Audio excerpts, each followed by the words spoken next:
What's up everybody, Taylor Parnell here. Welcome back to our channel. I am so excited for today's video because today we're going to be going over understanding correction. So if you're excited for today's video, make sure you give it a big thumbs up. It really does help us out. Make sure you're subscribed to the channel and all those bell notifications are turned on so that you never miss a video with us. Comment down below what you're doing now, what kind of dog you have, and let's get into today's video. Guys, as we're getting into today's video, we want to remember how to correct those behaviors. Now, again, you guys, I want you to remember one very specific rule.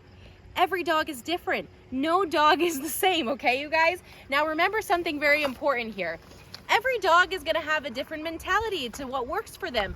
Maybe correcting that behavior doesn't work for your dog and you need to find a different solution. Not all solutions are going to be the same. So I want you guys to remember, very importantly, that each dog that you're going to see here is very different. They have different tactics or mentalities to be able to understand what we're trying to work for them. So make sure you get a better understanding of what your dog needs, and we're going to get into this video more about how we should correct those unwanted behaviors. So in reality, you kind of want your dogs to make those mistakes and do those different behaviors so that you can actually correct them and show them what is right from wrong, okay? We won't be able to establish that communication if your dog doesn't do anything or you don't do anything with them. So remember, when you're gonna choose this corrective, moment, okay? You're gonna use a correction and you're gonna stick with that correction. Now make sure when you're deciding that, you're gonna make sure to use it even if your dog's on the leash or off the leash. You wanna make sure to use that. Again, just a little reminder because we have the remote out here, you guys.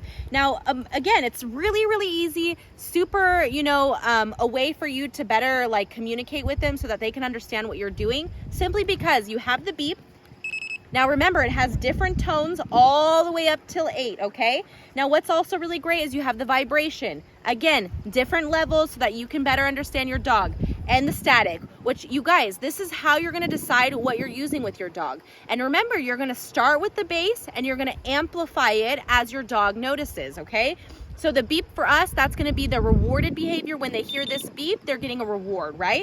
When there's the vibration or the static, this is meaning that they're doing something that we don't want them to do. This is unwanted behavior. Since the beginning, day one, this is what we taught them. So when you're gonna use something, let's say that our dogs run after a person. They're not so interested in a person, so I'm gonna maybe use the vibrate and that's gonna correct my dog right then and there and everything's gonna be good, right?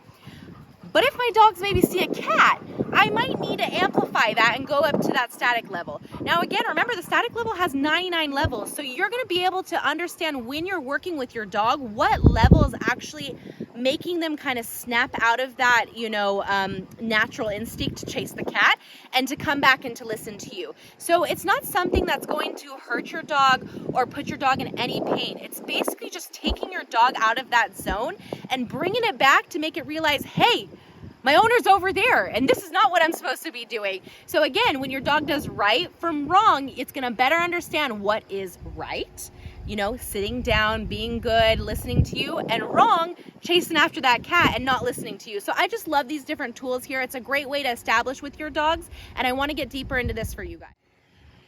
So you guys, keep in mind when you're going to start training with your dogs, right? You want to start small and work it up gradually so you can have those different distractions and interactions throughout your day. So just for example, start to incorporate your training methods with different things that you do throughout the day.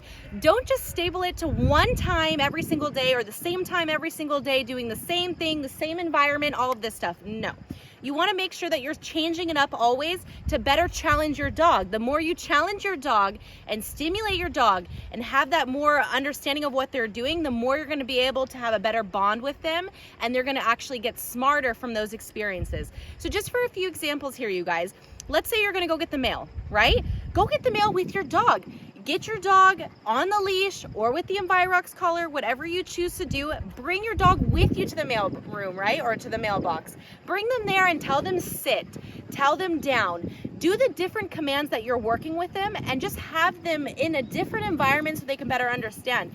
Even, I know this might sound crazy, but nowadays you can take your dogs almost everywhere. So when you're going to the grocery store, right? Maybe sit down in front of that grocery store for a few minutes, grab a cup of coffee, have your dog sit there in a down position and just watch the people go by. Sometimes when there's another dog there, or maybe I don't know, maybe you have cats walking by or a bird, or maybe there's someone with a cart that's like making all those noises, right? Have those different distractions to see how your dog reacts to them, because one dog might be totally triggered by a cat, right? But another dog might be triggered by a rolling wheel. So keep that in mind. Think about it for a few minutes. Understand that as you're starting to train with them, you're going to be able to level up those different challenges. And when you have maybe, let's say, a fail or a wrong reaction, don't worry, take a few steps back. Remind yourself, patience is key. Taking those times when the dog does the wrong thing, that's when you know that that's the challenge for them, and that's when you should start leveling it up to the next step. So let's talk about this a little bit more. So remember, you guys, we're basically desensitizing our dogs from the distractions that are around, right? For those of you that don't have the Envirox collar and maybe you're working with a leash, okay? When you find that exact distraction that's really driving your dog nuts, I want you guys to remember the leash and showing your dog the unwanted behavior is exactly what you need to do, because they need to know that right from wrong. So for instance, let's say that right here in front of the dog is the cat, right? And she really doesn't like cats. So in this moment, you want to have your dog, Bunny, sit. Good, sit. Reward for that positive note, okay? Maybe some of your dogs, when they're gonna have that distraction around, they're not gonna even be able to understand what's going on. So that's why I highly recommend you use your remote, the Envirox collar. You're gonna have that extra level so that you can be able to better enforce that behavior and desensitize your dog from that distraction. So in this moment, let's say you finally got your dog sitting and that distraction is there. I want you guys to have them in that seated position, and I want you just to step back and give your dog that leeway, right?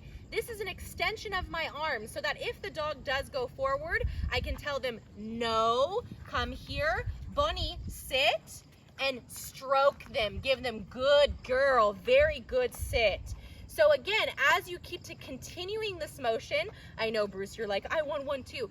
As you're continuing this motion, good sit, you're going to actually better understand how you have to level up to that next level. If you don't do this at all, then you won't understand what your dog is focused on, what it's distracted by, and I know it sometimes gets frustrating. There might be every single little thing that you're like, oh my gosh, and this, and this, and this. But as you start to make those understandings of, no, we're gonna leave this, come with me, Bonnie, come with me, then she's gonna better see, okay, she wants me to come with her. She wants me to be with her and leave that distraction. Here's the ball. Bonnie, no, Bonnie, come here. See, I didn't want her to touch that ball, so I just rewarded her. Good girl, you leave the ball. And again, when you start to learn through these moments, Bonnie, good. You see that there? This is just a perfect example. Again, our dogs are so trained that it's sometimes hard to reenact what we've done with them through the past. But I just want to give you guys these little moments, these little positions that we've learned from different things that makes them realize, okay, when I'm ready, when I'm going to take them off the leash, good girl, when I'm going to have that different, understanding of trust with my dogs, then I can have more freedom so that they can better use those tools. I want you to remember something very simple. Don't overdo it, okay? The dogs need that extra play. They need that fun, exciting moment, okay?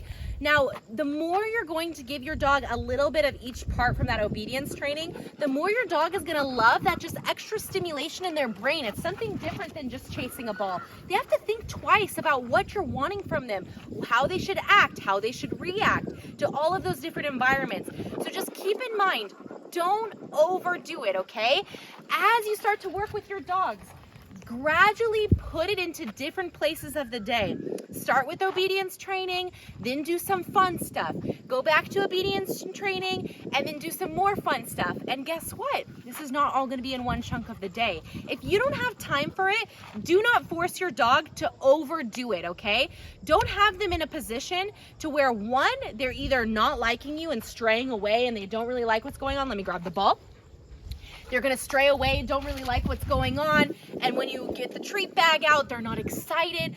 Our dogs, when we grab that treat bag or the leash, they are jumping for joy. They know that it's gonna be something exciting, something positive. We're gonna reinforce any behavior that they're doing. If there's something wrong that they're doing, That's no big deal. We're gonna correct them and make them understand it. And I promise you guys, if you've done your homework, you've understood what your goal is, okay? Set those little goals to get to that big goal.